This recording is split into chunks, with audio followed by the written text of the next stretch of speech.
Capítulo 14 Glória do Império, Ventos de Destruição. Um dia, minha rainha, após atravessar o céu, atravessar a terra, Inanna. Após atravessar o céu, atravessar a terra, após atravessar Elam-Shubur, após atravessar. Hieródula aproximou-se cansada, adormeceu. Eu avistei-a do canto do meu jardim. Beijei-a, copulei com ela. Foi assim que um jardineiro, mais tarde conhecido como Shahrukin Sargon, descreveu seu encontro casual com a deusa Inanna. Uma vez que a deusa, cansada de voar por todo lado, estava com sono, não podemos dizer se foi um caso de amor à primeira vista. Mas, pelo que se seguiu, fica óbvio que Inanna gostou do homem e de sua forma de fazer amor. O convite de Inanna para que ele entrasse em sua cama, com o trono da Suméria incluído, durou 54 anos. Enquanto eu fui jardineiro, Ishtar concedeu-me seu amor. Por 54 anos exerci o reinado. O povo de cabeça negra eu dominei e governei, Sargon escreveu em sua autobiografia. Como Inanna persuadiu a liderança Anunnaki a confiar a Suméria e seu povo, aqui chamados pelo seu apelido Sarjega, os cabeças negras, ao homem cujo beijo alterou a história, não fica claro em lugar algum. Seu nome e título, Shahrukin, igual governante sincero, não era sumério. Pertencia à língua semítica dos Amurros, os ocidentais, de uma região de língua semítica noroeste da Suméria. E seus traços, preservados em uma escultura de bronze, confirmam sua origem não suméria. A nova cidade capital construída para ele, Agade, era mais conhecida pelo nome semítico, Acádia, de onde deriva o termo acadiano para se referir à língua. A lista de reis suméria, reconhecendo a importância desse rei, fornece a informação de que, de Uruk, sob Lugal-Zagese, o reinado para Agade fora transferido e nota que Shahrukin, um cultivador de tâmaras e copeiro de Ur-Zababa, construiu Agade e reinou ali durante 56 anos.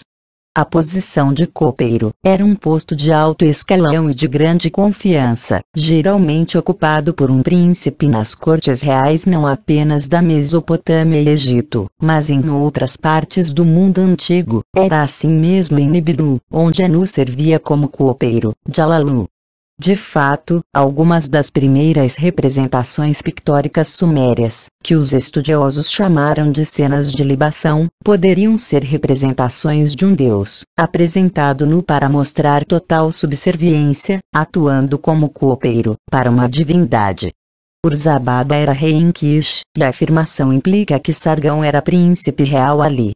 No entanto, o próprio Sargon, no texto autobiográfico conhecido como The Legend of Sargon, a lenda de Sargon, optou por envolver sua origem em mistério. Sargon, o poderoso rei de Agade, eu sou. Minha mãe era uma alta sacerdotisa. Eu não conheci meu pai. Minha mãe, a alta sacerdotisa que me concebeu, gerou-me em segredo. Então, como na história do nascimento de Moisés, no Egito, 1000 anos mais tarde, Sargon continuou. Ela me assentou em uma cesta de junco, com betume selou a tampa. Ela me colocou no rio, e o cesto não me afundou. O rio me carregou, levou-me até Aki, o jardineiro. Aki, o irrigador, levantou-me quando puxou água.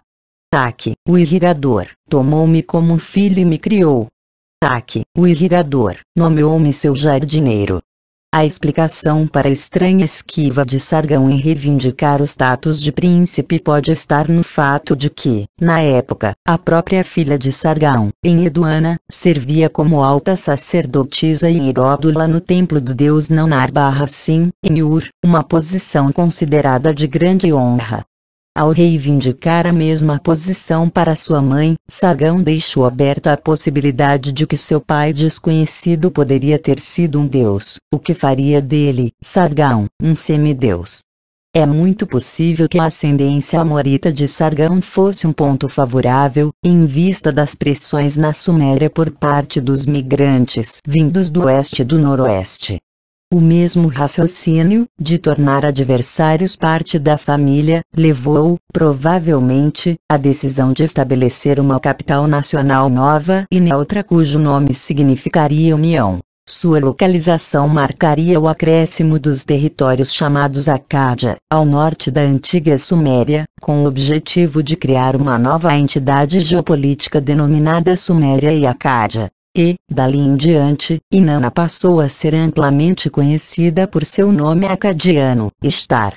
Por volta de 2360 AC, Sargão partiu daquela nova capital para estabelecer a lei e a ordem, começando com a derrota de Lugal-Zagese, que, o leitor se lembrará, atreveu-se a atacar a cidade do filho de Ishtar, o deus Shara.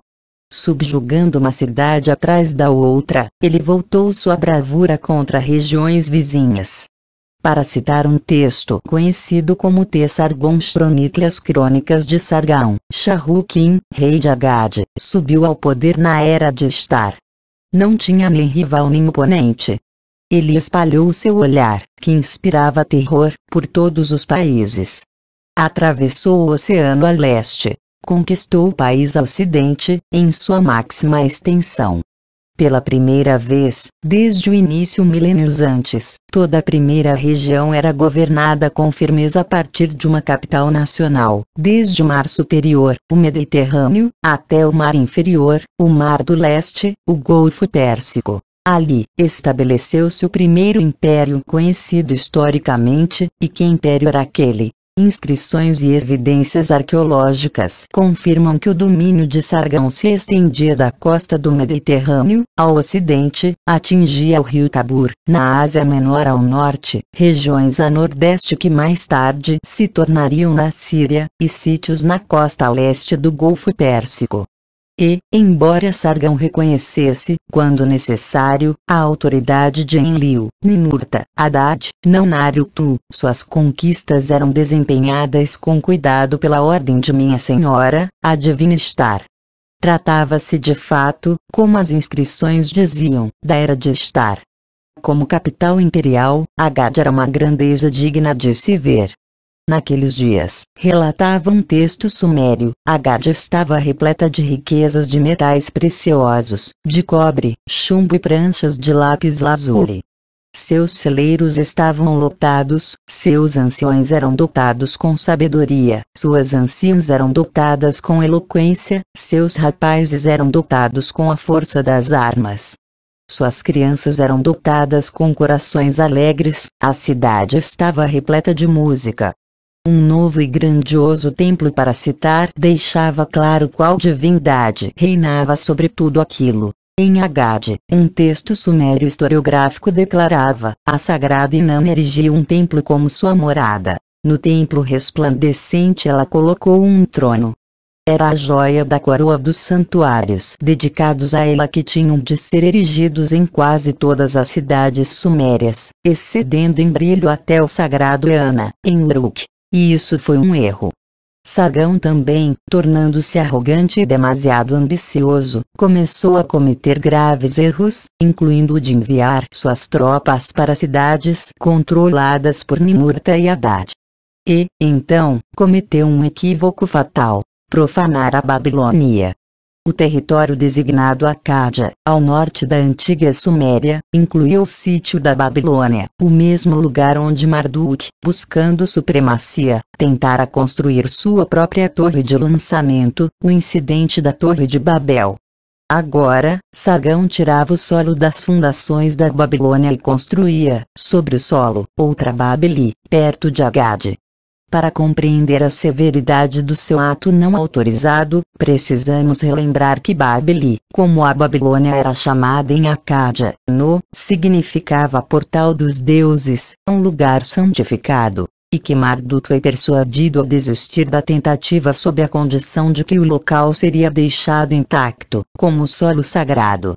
Agora, Sargão removia solo das fundações da Babilônia para usar como solo de fundação para outro portal dos deuses, vizinho a Agade.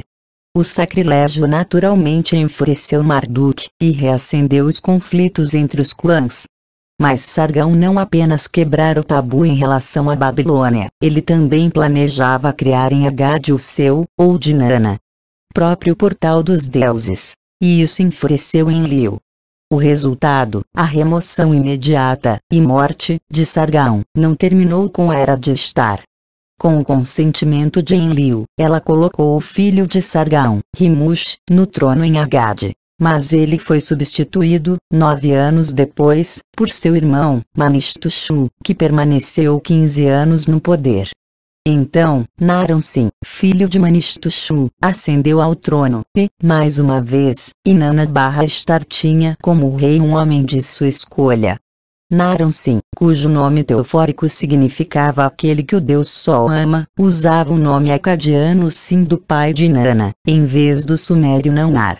Construindo com competência sobre as fundações conquistadas por seu avô, ele uniu expedições militares à expansão do comércio, patrocinando postos comerciais de negociantes sumérios em locais remotos e criando rotas comerciais em escala internacional, alcançando, a norte, as fronteiras do domínio hitita de Shkur-Haddad, irmão de Nanar. A política ambígua de Naram-Sin de oferecer a Senourin uma vareta, no entanto, não conseguiu contrapor o crescente número de cidades, em especial a oeste, que se colocavam ao lado das renovadas ambições de supremacia de Marduk. Destacando o fato de que sua esposa, Sarpanit, era uma terráquea e que seu filho nascido na terra, Nabu, também se casou com uma, chamada Tashmetun, Marduk ganhava partidários entre as massas. No Egito, onde Marduk-Ra era reverenciado como o culto Amen-Amon, as expectativas para sua vitória definitiva alcançam um fervor messiânico, e os faraós egípcios iniciaram o ataque na direção norte, com o objetivo de tomar o controle das regiões litorâneas do Mediterrâneo. Foi assim que, com a bênção e orientação de Inanna-Estar, Naram-Sin lançou-se contra as cidades pecadoras a oeste, no que foi, àquela época, a maior expedição militar de sempre. Capturando o que mais tarde se tornou conhecido como Canaã, ele continuou avançando na direção sul, para Magan, Egito Antigo. Ali, suas inscrições declaram, ele, pessoalmente, capturou o rei de Magan. Seu impiedoso avanço e captura de reis adversários foi comemorado em uma placa de pedra que mostrava uma estar radiante oferecendo-lhe uma guirlanda da vitória. Tendo entrado e atravessado a proibida quarta região, com seu porto espacial, Naram-Sin, de forma arrogante, representou a si mesmo em uma esteia dedicada à vitória, onde surge como um deus, com uma perna de cada lado de um foguete apontado para os céus. Em seguida, ele foi a Nippur, para exigir que Enlil o apoiasse como o rei das 4 regiões. Enlil não estava lá. Assim, como um herói habituado a altas destrezas, ele pôs uma mão sobre o Ikur, o recinto sagrado de Enlil.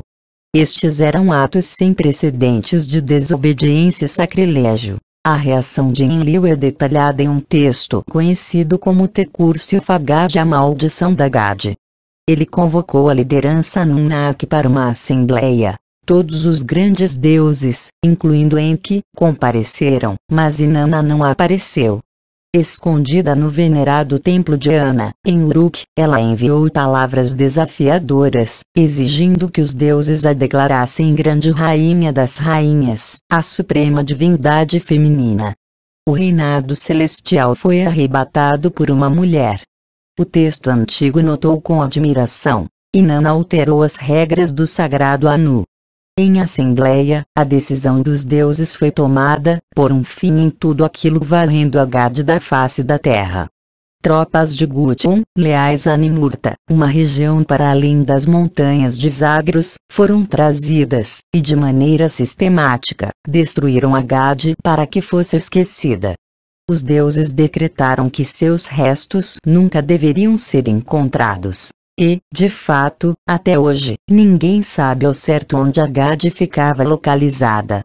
Com a morte da cidade, Naram-Sin também desapareceu dos registros. Quanto a Inanna-Estar, seu pai, Nanar-Sin, levou a de Uruk para Ur.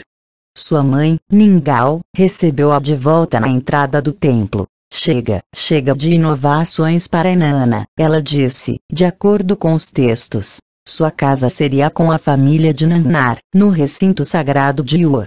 Por volta de 2255 AC, a Era de Ishtar chegou ao fim. Mas o império que ela originara, assim como os desafios a autoridades antigas, deixou uma marca permanente no Antigo Oriente Próximo. Por cerca de um século depois disso, não houve reinado em nenhuma capital nacional da Suméria e Acádia. Quem foi rei? Quem não foi rei? A própria lista de reis suméria notou, como forma de descrever a situação. De fato, o país era administrado por Ninurta a partir do seu centro de culto em Lagash, uma cidade cujos registros escritos, artefatos e esculturas serviram como fonte importante de informação sobre a Suméria, os sumérios e sua civilização. Evidências arqueológicas e documentárias do local, hoje chamado Telo, mostram que, por volta de 500 AC, uns 3 séculos antes de Sargão da Cádia, o domínio dinástico começou em Lagash com um governante chamado Lugal-Shuingur. Essa primeira dinastia inclui heróis semideuses famosos como Ennatum, com reputação de inseminação artificial. O domínio dinástico prosseguiu em Lagash, de forma ininterrupta, por mais de meio milênio, indicando impressionante estabilidade em tempos turbulentos. A lista de seus reis percorre 43 nomes. Os reis de Lagash, que preferiam o título Patese, igual governador, em vez de Lugal, deixaram incontáveis inscrições votivas e outras representações pictóricas. A julgar pelas evidências textuais, aqueles eram reis iluminados que se esforçaram para moldar a vida das pessoas de acordo com os altos padrões de justiça e moralidade de seus deuses. A maior honra que um rei podia conquistar seria a concessão, por Ninurta, do epíteto de pastor justo. Um rei chamado Urukagina instituiu, há cerca de 4.500 anos, um código de leis que proibia o abuso de poderes oficiais, a retirada do burro de uma viúva ou o atraso, causado por um supervisor, nos salários de trabalhadores diários. Obras públicas, como canais para irrigação e transporte e prédios públicos, eram consideradas deveres pessoais do rei. Festivais que envolviam toda a população, como o Festival das Primeiras Frutas, foram introduzidos. A alfabetização, evidenciada por algumas das mais perfeitas escrituras cuneiformes, era encorajada, e algumas das mais requintadas esculturas sumérias, 2000 anos antes da Grécia clássica, vêm de Lagash. No entanto, nenhum dos governantes de Lagash é mencionado na lista de reis suméria, e Lagash nunca serviu como capital nacional. Uma vez que o trono do reinado nacional fora transferido de Kish para Uruk, em termos político-religiosos, da égide de Ninurta para o domínio de Inanna, o que Ninurta fez foi estabelecer seu próprio reduto, protegido por aquelas que eram na época as melhores tropas treinadas da região, fora do alcance dos caprichos e ambições de Inanna. Assim, foi a partir de Lagash que Ninurta restaurou a autoridade em Lilita e trouxe um século de trégua para Suméria e Acádia, sujeitas a implacáveis pressões enquanto Marduk continuava a buscar a supremacia na terra. Foi para contrapor-se a essas ambições que, por volta de 2160 AC, Enlil autorizou Ninurta a erigir, em Lagash, um único e impressionante novo templo que declararia a reivindicação de Ninurta à supremacia.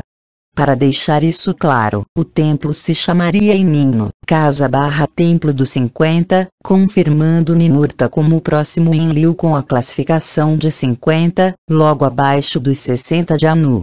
Algumas das inscrições mais extensas encontradas nos restos escavados de Lagash, com detalhes impressionantes que poderiam ter saído de um episódio da série de TV Tetvelig Zone além da imaginação, tratavam da construção de um novo templo no Girsu, o recinto sagrado de Lagash, por um rei chamado Guder, igual ungido.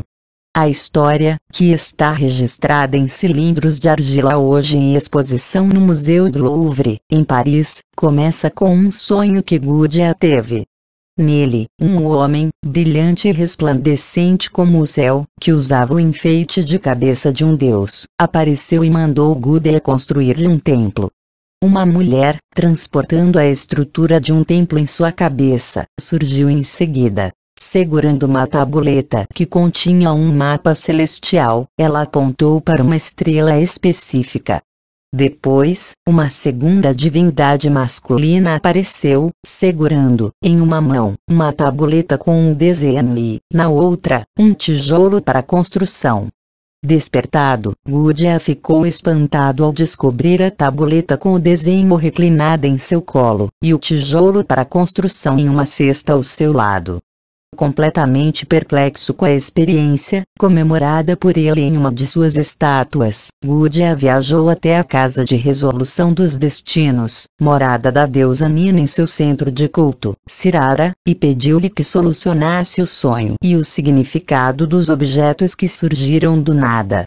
O primeiro deus, Nina disse, era Ninjirsu, igual ao senhor do Girsu, pseudônimo de Ninurta.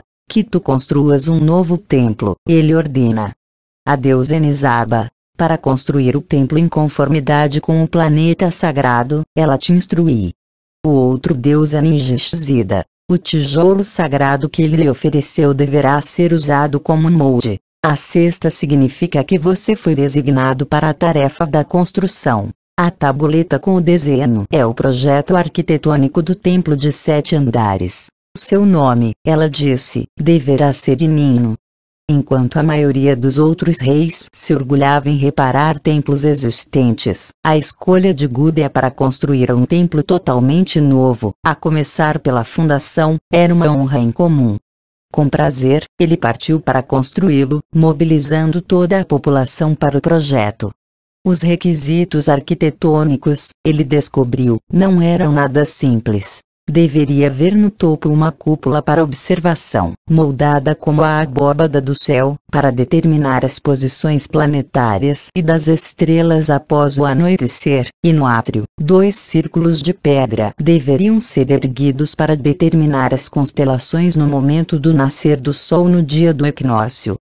Também havia necessidade de construir 2 recintos rebaixados, um para a aeronave de Ninurta, o pássaro negro divino, e outro para sua arma impressionante.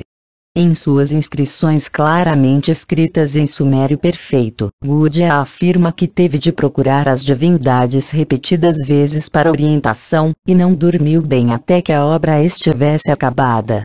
Em dado momento ele estava prestes a desistir, mas em uma visão foi-lhe ordenado que terminasse a edificação da casa do Senhor, o Enino. Os acontecimentos e detalhes preliminares da construção do complexo estão inscritos naquele que se chama Cilindro Gudea. O cilindro B é dedicado à elaboração dos rituais ligados à inauguração do templo, precisamente no dia do Ano Novo, e às cerimônias que acompanhavam a chegada de Ninjirsu e Baal ao Girsu, e sua entrada no novo templo ou morada.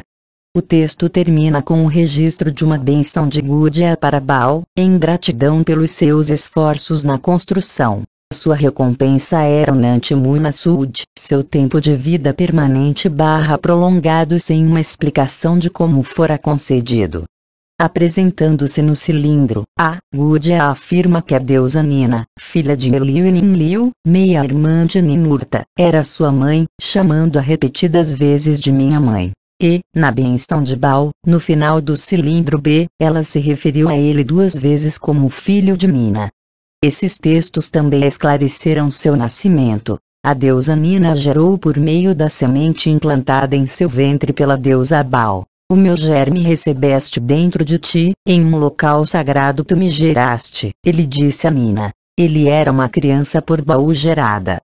Gudea, em outras palavras, afirmou que era um semideus, gerado por Baal e Nina, do clã de Enlil/Ninurta. O desafio colocado a Marduk pelo templo de Enlil foi agravado pelos papéis das divindades Ninjishzida e Nisaba, ambas conhecidas e veneradas no Egito. a primeira como o deus Thoth, e a última como a deusa Secheta. A participação ativa de Ningishzida/Thoth no projeto foi de singular importância, uma vez que ele era filho de Enki/Ptah e meio-irmão de Marduk/Ra, com quem brigara repetidas vezes. Essa não era a única divergência interna com Marduk. Seu outro meio-irmão, Nergal, marido da neta de Enlil, Ereshkigal, também se colocou, com frequência, do lado dos Enlilitas. No entanto, nada disso evitou que Marduk e Nabu ganhassem partidários e controle territorial. O problema crescente para os Enlilitas era o fato de que Ninurta, o presumível herdeiro de Enlil-Anu, viera de Nibiru, ao passo que Marduk e Nabu possuíam afinidades terráqueas. Em desespero, os Enlilitas abandonaram a estratégia Ninurta e voltaram-se para a tática Sin, transferindo o trono do reinado nacional para Ur, o centro de culto de Nannar, um filho de Enlil nascido na terra que, ao contrário de Ninurta, também possuía um nome acadiano, Sin. Ur, situada entre Eriduaçu e Uruca Norte, ao longo do rio Eufrates, era, então, o próspero centro comercial e industrial da Suméria. Seu próprio nome, que significava lugar urbano, domesticado, veio a significar não apenas cidade, mas a cidade representava prosperidade e bem-estar. Seus deuses Nannar/Sin e sua esposa Ningal, Nikal, em acadiano, eram muito amados pelo povo da Suméria. Ao contrário de outros Enlilitas, Nannar/Sin não era um combatente na guerra dos deuses. Sua escolha tinha o objetivo de acenar as pessoas em todos os lugares, mesmo nas regiões rebeldes, as quais sob sua liderança começariam uma era de paz e prosperidade. Em Ur, o templo morada das divindades era um grande zigurat que se erguia em andares dentro de um recinto sagrado murado, onde uma variedade de estruturas abrigava sacerdotes, oficiais e empregados. Um dos edifícios dentro da parte murada era o Jipar, igual morada noturna, onde ficava o Jiguno, a câmara dos prazeres noturnos do deus. Pois, embora Nannar/Sin fosse monógamo e tivesse apenas uma esposa, Ningal, ele podia desfrutar, e desfrutava, no Jipar, a companhia de Iródulas, sacerdotisas do prazer, assim como concubinas, com as quais podia ter filhos. Além daquelas muralhas, estendia-se uma cidade magnífica com 2 portos e canais ligando ao rio Eufrates, uma grande cidade que continha o palácio do rei, edifícios administrativos, portões altos, avenidas para passear, uma praça pública para festivais, um mercado, moradias privativas de vários andares, muitas de 2 andares, escolas, ateliês, galpões de mercadores e estábulos para animais. O zigurate imponente, com sua escada monumental, embora há muito tempo em ruínas, domina a paisagem até hoje, mesmo depois de mais de 4.000 anos.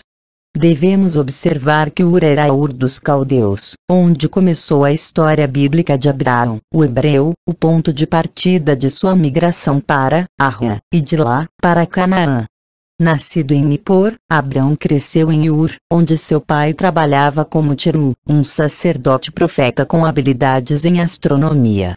Como sua história e missão se entrelaçaram com os acontecimentos e o destino da Suméria foi relatado por nós, em detalhe, no livro As Guerras dos Deuses e dos Homens. Para reiniciar o reinado na Suméria e a partir dela, a escolha de um novo rei também foi feita com cautela. O novo rei, chamado Ur-Nammu, igual à alegria de Ur, foi selecionado por Enlil e aprovado por Anu. E não se tratava de um mero terráqueo, ele era um semideus. Nascido em Uruk, ele era o filho amado, da deusa Ninsun, mãe de Gilgamesh, um nascimento, segundo as inscrições, aprovado por Anu e Enlil e testemunhado por Nannar/Sin. Uma vez que essa genealogia divina, incluindo a alegação de que Ninhar Saga ajudaria a criá-lo, foi reafirmada em várias representações pictóricas durante o reinado de Ur-Nammu, na presença de Nannar e outros deuses, devemos presumir que a alegação era factual. Era uma reivindicação que deixava Urnamo no mesmo status que Gilgamesh, cujas façanhas foram bem lembradas e cujo nome foi reverenciado. A escolha era, assim, um sinal, tanto para amigos como para inimigos, de que os dias gloriosos de incontestada autoridade de Enlil e seu clã estavam de volta. As inscrições, os monumentos e a evidência arqueológica atestam que o reinado de Urnamo foi um período de obras públicas extensas, restauração da navegação em rios e a reconstrução e proteção das estradas do país. Houve uma explosão nas artes, artesanato, escolas e outros melhoramentos na vida social e econômica. Enlil e Ninlil eram honrados com templos renovados e magníficos. E, pela primeira vez na história da Suméria, o sacerdócio de Nippur se juntara ao de Ur, conduzindo a um renascimento da religião. Foi nessa época, segundo nossos cálculos, que o sacerdote profeta Tera, pai de Abraão, fora transferido de Nippur para Ur. Alianças com governantes vizinhos a leste e a nordeste propagaram a prosperidade e o bem-estar. Mas a inimizade incitada por Marduk-Nabu, a oeste, crescia. A situação nas regiões rebeldes e cidades picadoras às margens do mar Mediterrâneo exigia ação e, em 2096 AC, Urnamo lançou uma campanha militar contra eles. Embora fosse um grande pastor da construção e da economia, ele pecava como líder militar. Em meio a uma batalha, sua carruagem ficou presa na lama. Urnamo caiu e foi esmagado como um jarro. A tragédia se agravou quando o barco que trazia o corpo de Urnamo de volta à Suméria naufragou em um local desconhecido. As ondas afundaram-no, com ele a bordo. Quando notícias da derrota e da trágica morte de Urnamo chegaram a Ur, um grande lamento se ergueu.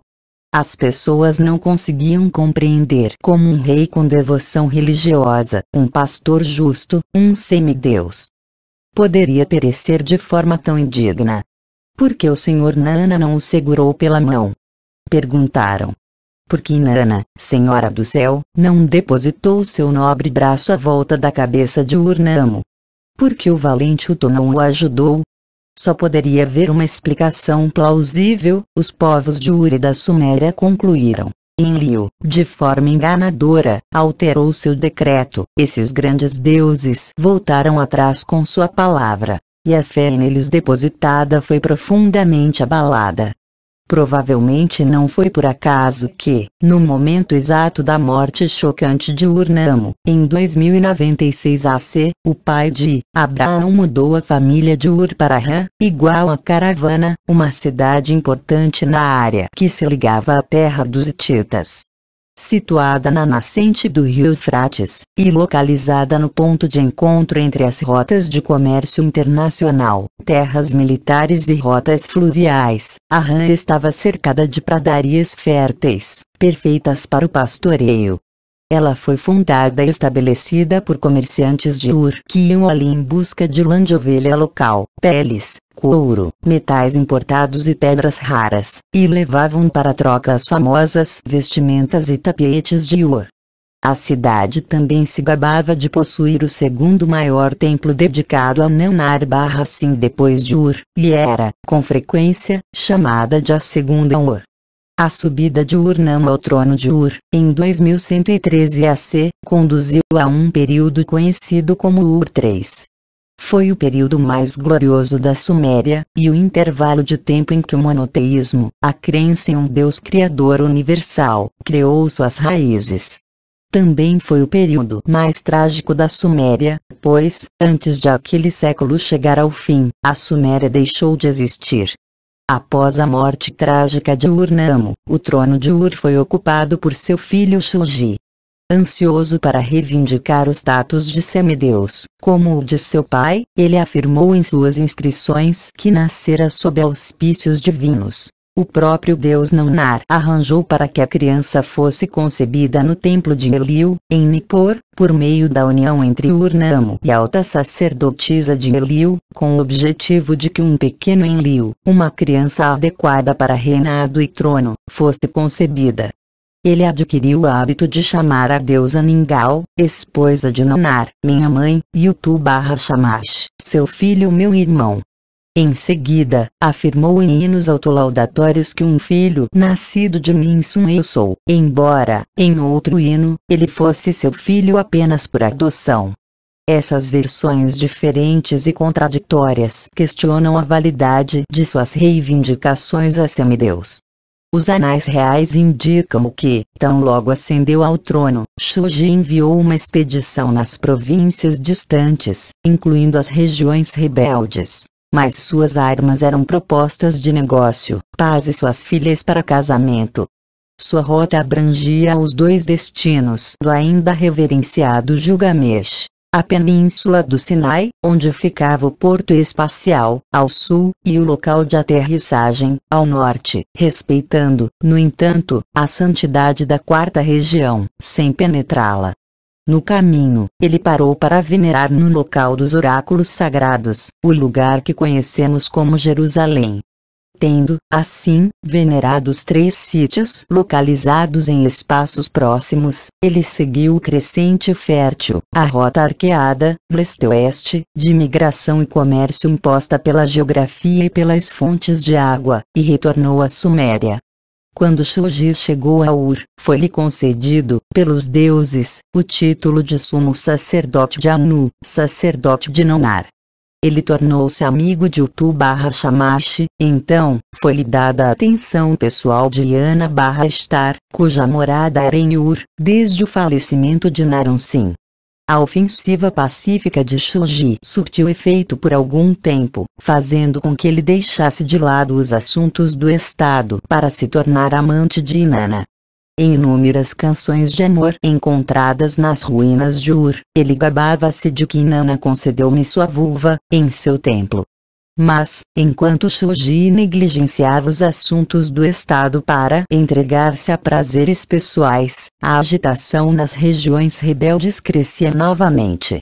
Despreparado para uma ação militar, Shuji contou com as tropas elamitas para o combate, e pôs-se a construir um muro fortificado para proteger a Suméria de incursões estrangeiras. Foi chamado de Grande Muro Ocidental, e os estudiosos acreditam que se estendia do rio Eufrates ao rio Tigre, ao norte de onde fica Bagdá hoje em dia.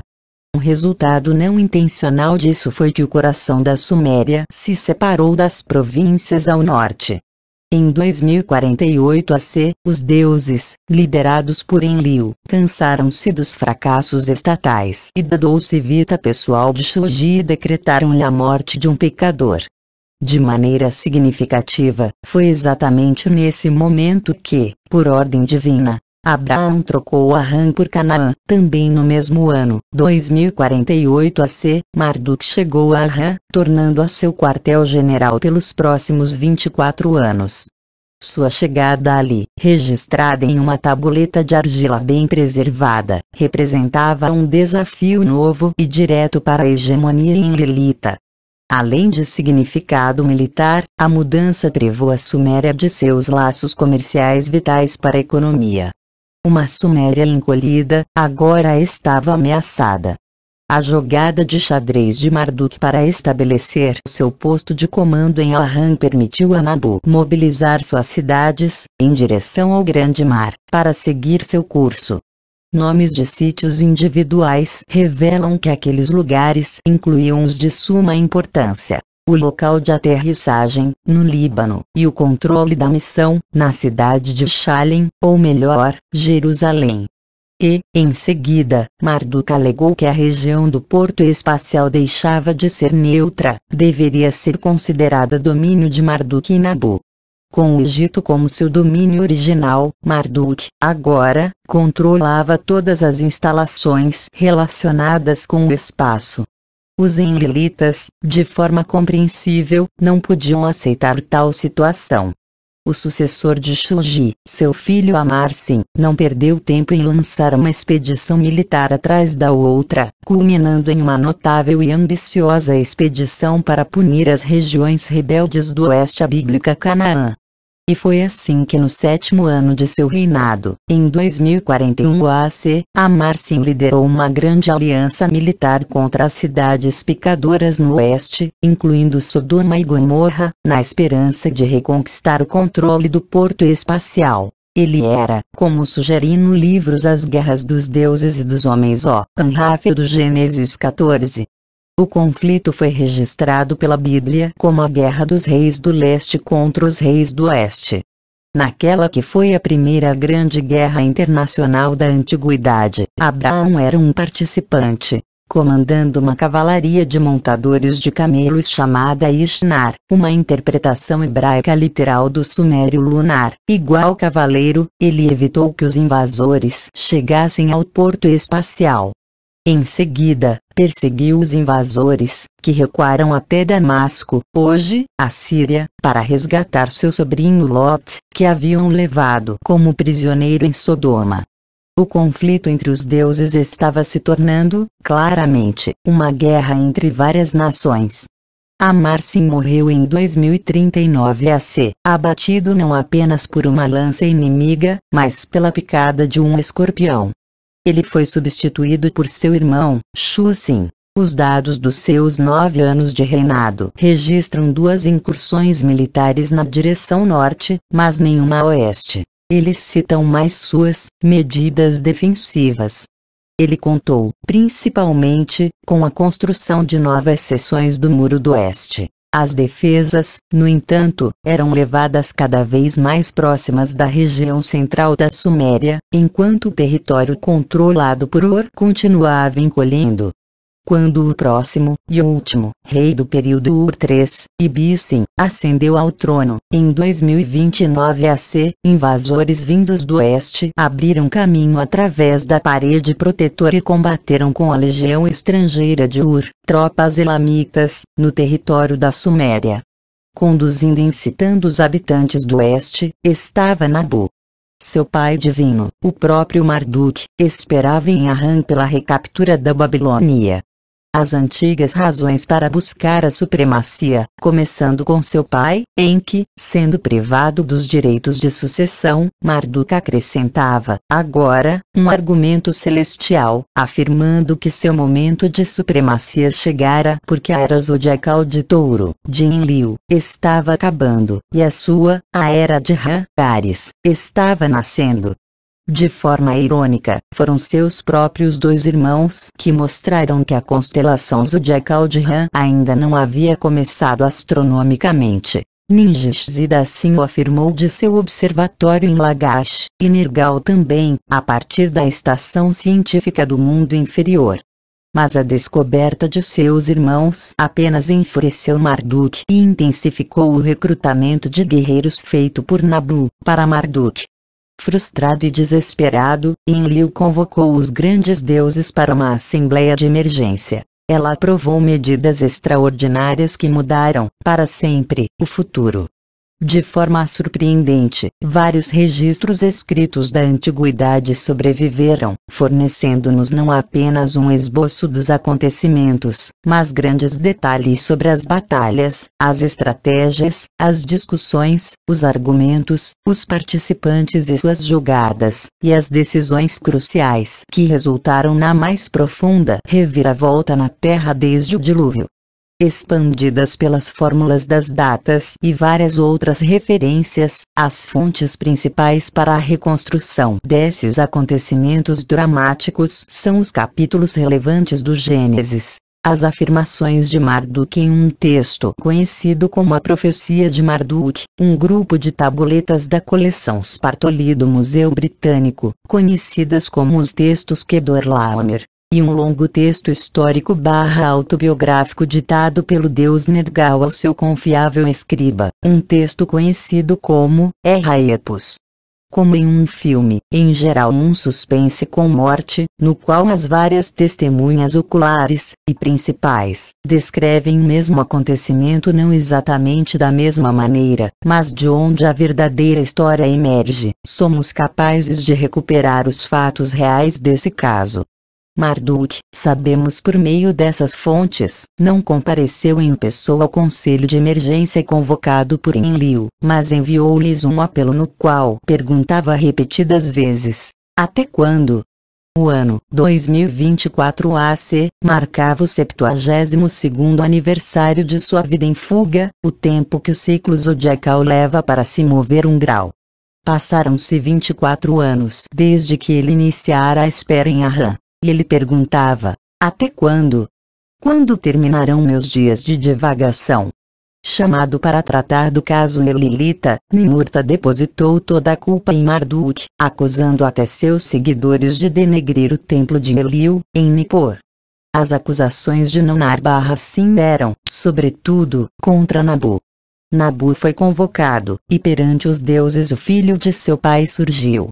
Falando por seu pai, ele culpou Ninurta. Levantando acusações contra Nergal, ele entrou em discussão aclamada com este, que estava presente. E, mostrando desrespeito a Enlil, ele falou mal, acusando o senhor do comando de injustiça e de consentir com a destruição. Em que disse: de que são Marduk e Nabu, de fato acusados? Ele perguntou. Sua ira era direcionada, em especial, a seu filho, Nergal. Por que você prossegue com a oposição? Ele indagou. Os dois discutiram tanto que, no final, em que gritou para que Nergal se retirasse de sua presença.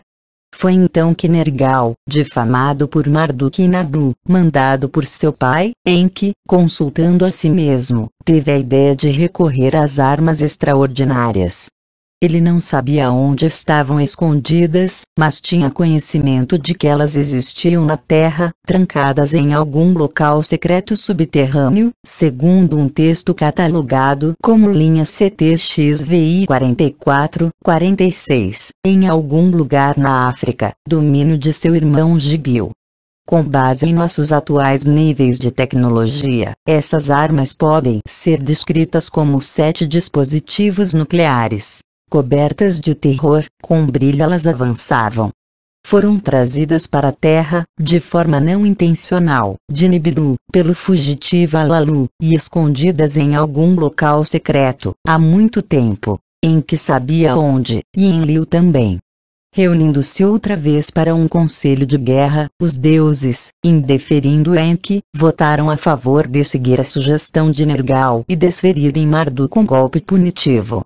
Havia comunicação constante com Anu. Anu, para a terra, dirigia as palavras. A terra, para Anu, as palavras pronunciava. Ele deixou claro que sua aprovação para a ação sem precedentes de utilizar as armas extraordinárias limitava-se a desapropriar Marduk do porto espacial no Sinai, mas que nem deuses nem pessoas deveriam ser feridos. Anu, senhor dos deuses, teve pena da terra, os registros antigos afirmam. Escolhendo Nergal e Ninurta para cumprir a missão, os deuses deixaram absolutamente claro o âmbito limitado e condicional que ela possuía. Em 2024 AC, Ninurta, chamado no épico de Shun, o abrasador, e Nergal, chamado no épico de Erra, o destruidor, ativaram armas nucleares que obliteraram o porto espacial e as cidades picadoras adjacentes, na planície a sul do Mar Morto. Abraão, segundo a Bíblia, que estava acampado nas montanhas com vista para o Mar Morto, foi visitado, um pouco mais cedo naquele dia, por 3 malaquins, traduzido como anjos, mas significando, literalmente, emissários, e foi advertido por seu líder do que estava prestes a acontecer. Os outros dois seguiram para Gomorra, onde o sobrinho de Abraão, Lot, vivia. Nessa noite, sabemos por meio do Epos, Exum/Ninurta para o monte mais supremo pôs-se a caminho, no seu pássaro preto divino. Ele ergueu a mão, e o monte foi esmagado. A planície próxima ao monte mais supremo ele, então, obliterou. Em suas florestas, nenhum tronco de árvore foi deixado de pé. Com 2 ataques nucleares localizados, o porto espacial foi obliterado por Ninurta. Primeiro, o monte mais supremo, o Monte Machu do épico de Gilgamesh, com seus túneis interiores e instalações secretas. Em seguida, a planície adjacente que servia para aterrissagem e decolagem. A cicatriz na península do Sinai é visível até hoje, como mostra uma fotografia aérea da NASA. A planície, cercada por montanhas de calcário, ainda está coberta por rochas esmagadas, totalmente queimadas e enegrecidas. A obliteração das cidades picadoras foi uma questão confusa. Segundo os textos sumérios, Ninurta tentou dissuadir Nergal de pôr aquilo em prática. De acordo com a Bíblia, foi Abraão quem pleiteou com um dos 3 anjos que lhe tinham visitado para poupar as cidades se no mínimo 10 cidades justas fossem encontradas em Sodoma. Nessa noite, em Sodoma, 2 anjos enviados para verificar se as cidades deveriam ser poupadas foram atacados por uma multidão que queria sodomizá-los. Uma insurreição tornou-se inevitável. Mas eles concordaram em adiá-la com o intuito de dar a Lot, sobrinho de Abraão, e sua família tempo suficiente para escapar pelas montanhas. Então, ao romper do dia, Erra, emulando Exum, as cidades terminou, para a desolação, ele sublevou-as. Sodoma e Gomorra, e 3 outras cidades na região desobediente, ele obliterou. A Bíblia, em palavras quase idênticas, relatou que conforme o sol se erguia sobre a terra, dos céus aquelas cidades foram sublevadas, com enxofre e fogo enviados por Yahvé. E Abraão levantou-se cedo pela manhã, e dirigiu-se para onde encontrar o Senhor, e olhou para a direção de Sodoma e Gomorra, em direção ao local da planície. E contemplou e observou, havia fumo erguendo-se do solo como a fumaça de uma fornalha. Gênesis 19, 27, 28. Foi assim que aconteceu, a Bíblia afirma, quando os Elohim aniquilaram as cidades da planície. 5 dispositivos nucleares, lançados pelo destruidor Nergal, acabaram com tudo. E, então, a lei das consequências não intencionais provou-se verdadeira em escala catastrófica. Pois uma consequência inesperada proveniente do holocausto nuclear foi a morte da própria Suméria. Uma nuvem nuclear venenosa, levada para o leste por ventos inesperados, arrebatou toda a vida da Suméria. O vento maligno. Uma tempestade, um vento maligno, varreu os céus, tornando as cidades desoladas, tornando as casas desoladas, esvaziando os currais, tornando amargas as águas da Suméria, seus campos cultivados geraram ervas daninhas. É assim que um texto após o outro, daquela época, descrevem o que aconteceu. Na região da Suméria caiu uma calamidade desconhecida ao homem, uma que nunca fora vista antes, uma que não poderia ser resistida, dizem os textos. Uma morte oculta vagava pelas ruas, instalava-se pela estrada, ninguém pode vê-la quando adentra a casa, não há defesa contra esse mal que ataca como um fantasma. O muro mais alto, a parede mais grossa, ele ultrapassa como uma inundação, pela porta, como uma serpente ele desliza, como um vento pela dobradiça ele sopra, aqueles que se esconderam por trás das portas foram derrubados, aqueles que correram para os telhados, ali morreram. Foi uma morte terrível, abominável. Aonde quer que o vento maligno chegasse, as pessoas, aterrorizadas, não podiam respirar, as bocas encharcadas de sangue, as cabeças envoltas em sangue, o rosto empalidecido pelo vento maligno.